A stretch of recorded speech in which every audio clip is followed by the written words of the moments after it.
sebelum sampai kepada materi yang mendalam tentang metode kepramukaan, di sini saya akan mencoba menjelaskan terlebih dahulu tentang arti dari metode itu tersebut. Metode ialah suatu cara atau teknik untuk mempermudah tercapainya tujuan kegiatan.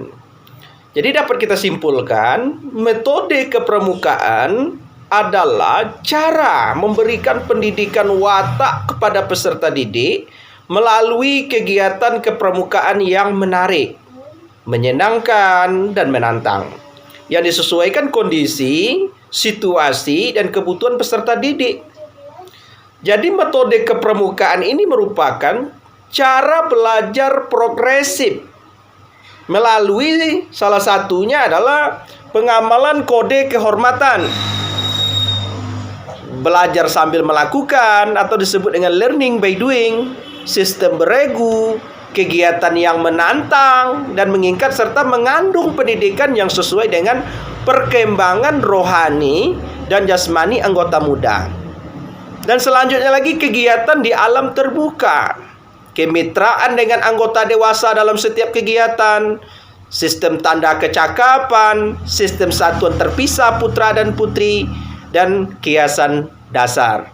Nanti untuk lebih lengkapnya akan dijelaskan oleh kakak-kakak selanjutnya.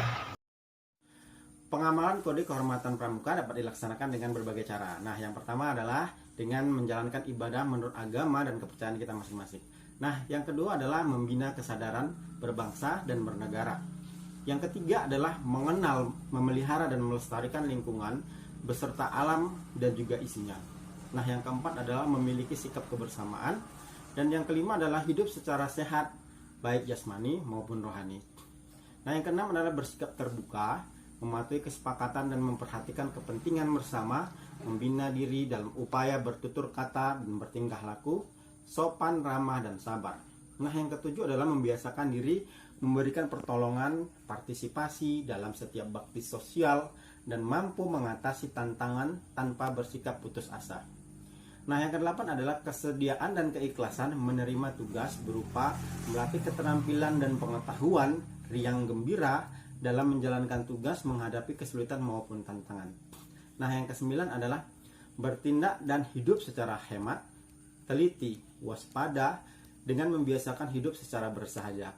Nah, yang ke-10 adalah mengendalikan dan mengatur diri, berani menghadapi tantangan dan kenyataan, berani mengakui kesalahan, memegang teguh prinsip dan tatanan yang benar dan tata terhadap aturan dan kesepakatan. Nah, yang ke-11 adalah membiasakan diri menepati janji dan bersikap jujur. Nah, yang terakhir adalah memiliki daya pikir dan daya nalar yang baik dalam gagasan, pembicaraan, dan tindakan. Belajar sambil melakukan. Belajar sambil melakukan dilaksanakan dengan A. Kegiatan kepramukaan dilakukan sebanyak mungkin praktek secara praktis. B. Mengarahkan perhatian peserta didik untuk berbuat hal-hal yang nyata, menantang, serta merangsang agar rasa keingintahuan akan hal-hal baru dan keinginan untuk berpartisipasi dalam segala kegiatan timbul daripada hanya menjadi penonton. 3. Sistem beregu. A. Sistem beregu dilaksanakan agar peserta didik memperoleh kesempatan belajar memimpin dan dipimpin, berorganisasi, memikul tanggung jawab, mengatur diri, menempatkan diri, bekerja sama dalam kerukunan atau gotong royong. B. Peserta didik dikelompokkan dalam satuan gerakan yang dipimpin oleh mereka sendiri dan mereka merupakan wadah kerukunan di antara mereka. C. Yang terakhir, kegiatan ini mempermudah menyampaikan pesan di alam terbuka dan mengurangi rentang kendali, span of control. Kemitraan dengan anggota dewasa dalam setiap kegiatan. Hal ini berarti bahwa dalam setiap melakukan kegiatan kepramukaan, A. Anggota dewasa berfungsi sebagai perencana, organisator, pelaksana, pengendali, pengawas, dan penilai. B. Pramuka, penegak dan pendegah berfungsi sebagai pembantu anggota dewasa dalam melaksanakan kegiatan kepramukaan. C. Anggota muda sebelum melaksanakan kegiatan berkonsultasi dahulu dengan anggota dewasa. D.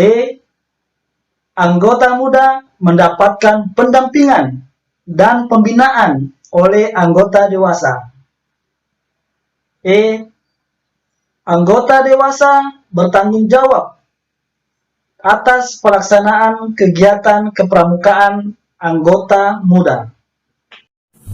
Sistem tanda kecakapan. Tanda kecakapan adalah tanda yang menunjukkan kecakapan dan keterampilan tertentu yang dimiliki seorang peserta didik.